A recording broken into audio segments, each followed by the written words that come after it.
Assalamualaikum warahmatullahi wabarakatuh. Perkenalkan, nama saya Saiful Ghazi, NIM 1803211000124. Di video kali ini saya akan mempresentasikan tentang uh, strategi pengembangan kacang tanah di Kabupaten Bangkalan, Madura. Oke, langsung ke pendahuluan. Kacang tanah merupakan salah satu komoditas pangan yang mempunyai sumber protein dan minyak nabati yang tinggi. Namun popularitasnya masih kalah dengan komoditas kedelai. Luas tanam kacang tanah di Indonesia pada tahun 2020 sebesar 326.990 hektar dengan nilai produksi kacang tanah mencapai 412.447 ton. Meskipun demikian, produksi kacang tanah di Indonesia dari tahun ke tahun memiliki kecenderungan yang menurun, di mana pada tahun 2018 produksi kacang tanah mencapai 457.000 ton, sedangkan pada tahun 2019 turun menjadi 420.000 ton. Dengan demikian, produksi kacang tanah yang semakin turun dari tahun ke tahun tidak sebanding dengan pertumbuhan penduduk di Indonesia yang mencapai 272 juta pada tahun 2021. Hal ini menyebabkan perlu bertambahnya produksi kacang tanah. Kacang tanah sebenarnya memiliki nilai ekonomi yang tinggi.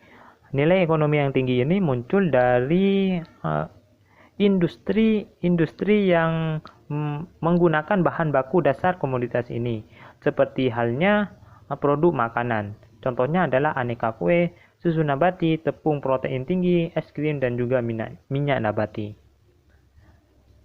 Di Madura, sentra penghasil kacang tanah ini berada di Bangkalan, di mana luas panen di Bangkalan ini mencapai 15.000 hektar dengan total produksi sebesar 337.500 ton.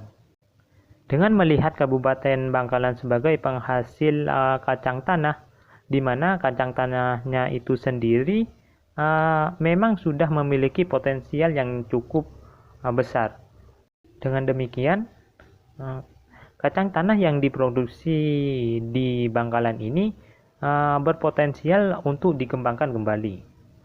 Dengan demikian, perlu adanya identifikasi faktor-faktor internal dan eksternal, serta strategi dalam mengupayakan pengembangan komoditas kacang tanah di Kabupaten Bangkalan. Tujuan dari penelitian ini yaitu yang pertama adalah untuk menganalisis faktor internal dan eksternal komoditas kacang tanah di Kabupaten Bangkalan. Untuk yang kedua adalah untuk menganalisis posisi bisnis komoditas kacang tanah di Kabupaten Bangkalan.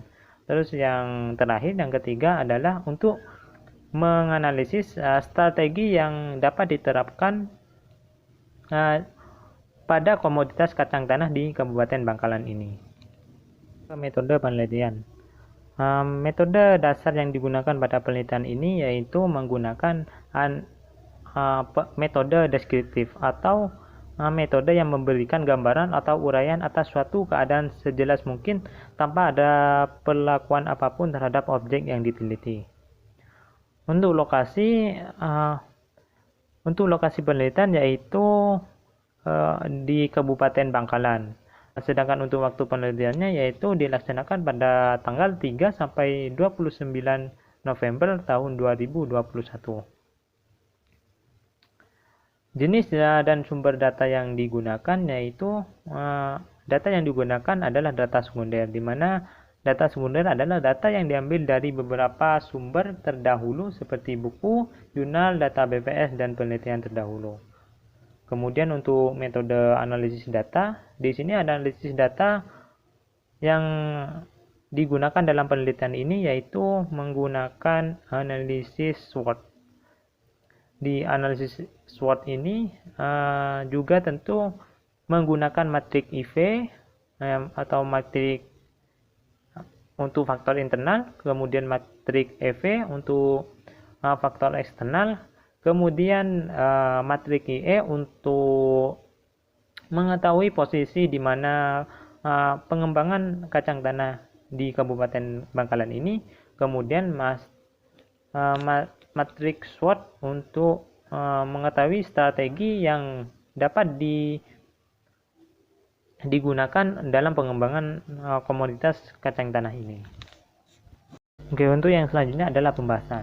Pembahasan yang pertama adalah faktor lingkungan internal dan eksternal pada pengembangan komoditas kacang tanah di Kabupaten Bangkalan. Untuk faktor internalnya terdiri dari kekuatan dan kelemahan, di mana untuk kekuatannya yaitu yang pertama adalah kacang tanah mudah dan cocok di tanah Bangkalan. Kemudian yang kedua adalah kacang mudah dipasarkan. Kemudian yang ketiga adalah kacang tanah memiliki harga yang bagus dan stabil. Kemudian yang keempat yaitu mayoritas petani kacang tanah setidaknya memiliki pengalaman 10 tahun. Untuk kekuatan ini cukup banyak, di mana mayoritas petani kacang tanah ini setidaknya memiliki 10 tahun pengalaman. Namun untuk kelemahannya yang pertama adalah sejumlah kecil petani masih bergabung dengan kelompok tani, atau masih sebagian besar petani yang belum bergabung ke dalam kelompok tani. Kemudian yang kedua adalah beberapa petani tidak memiliki alat untuk mengakses informasi dan komunikasi. Kemudian yang ketiga adalah petani hampir tidak memiliki alat akses untuk informasi elektronik maupun cetak. Kemudian yang keempat adalah petani menjual kacang secara mentah. Kemudian yang kelima adalah petani mendapatkan informasi harga hanya dari perantara. Sayang sekali untuk petani kacang tanah di Kabupaten Bangkalan ini sebagian besar masih belum tergabung ke dalam kelompok tani. Padahal kelompok tani ini sangat berperan penting dalam peningkatan produktivitas suatu komoditas. Kemudian dalam kelemahan ini juga terdapat informasi harga yang masih didapatkan oleh petani dari perantara, bukan dari petaninya langsung. Untuk secara keseluruhan, untuk faktor internal pada pengembangan kacang tanah di Kabupaten Bangkalan ini masih bernilai negatif, atau masih banyak kelemahan dan permasalahan yang belum terpecahkan oleh petani di sana. Kemudian untuk faktor eksternal, di mana terdiri dari peluang dan juga ancaman. Untuk peluang sendiri, yang pertama adalah pasar kacang tanah masih luas. Kemudian yang kedua adalah tidak ada industri berbasis kacang tanah di tempat tersebut. Kemudian yang ketiga adalah infrastruktur yang cukup baik di beberapa daerah.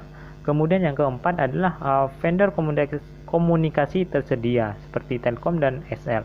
Kemudian yang terakhir, yang kelima adalah tersedia informasi kacang tanah di internet yang berpotensi untuk diakses oleh petani.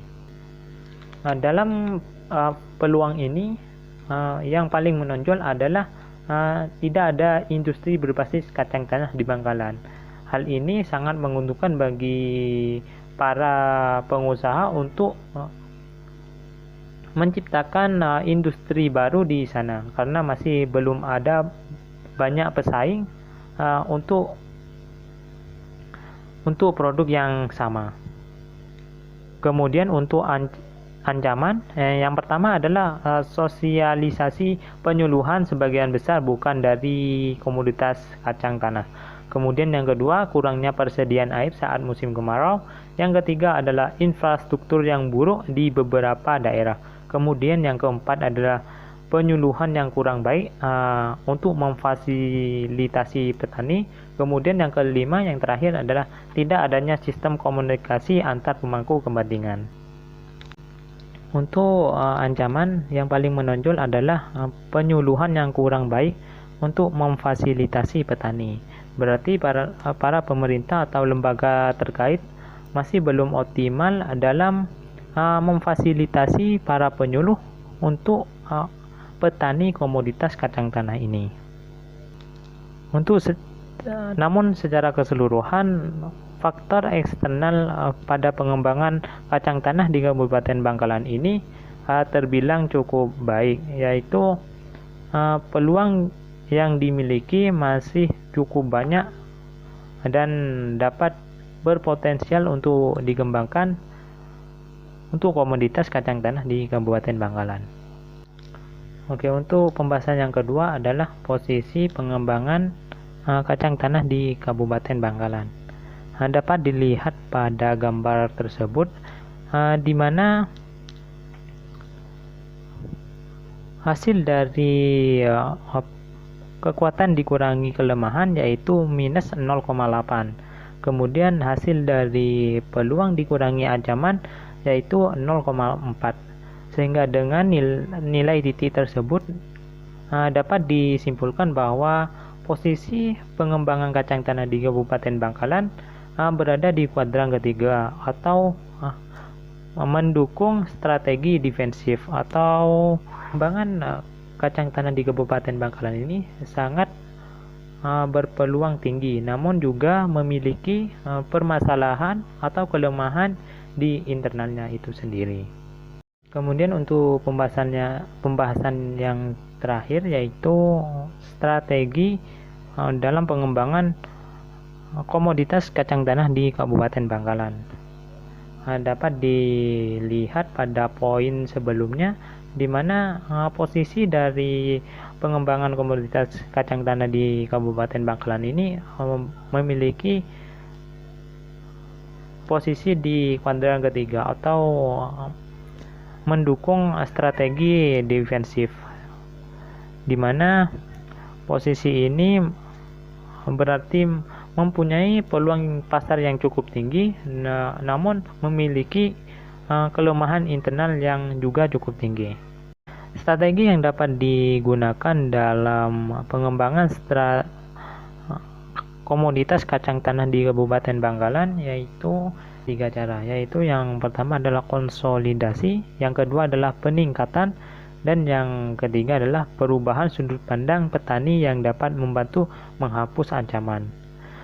Selain itu juga perlu adanya campur tangan dari pemerintah dalam mengupayakan pengembangan kacang tanah di Kabupaten Bangkalan, karena campur tangan pemerintah memiliki peran penting dalam hal memfasilitasi elemen seperti akses material, informasi teknologi, bantuan teknis, pelatihan, pendampingan, dan advokasi, serta memberikan situasi modal.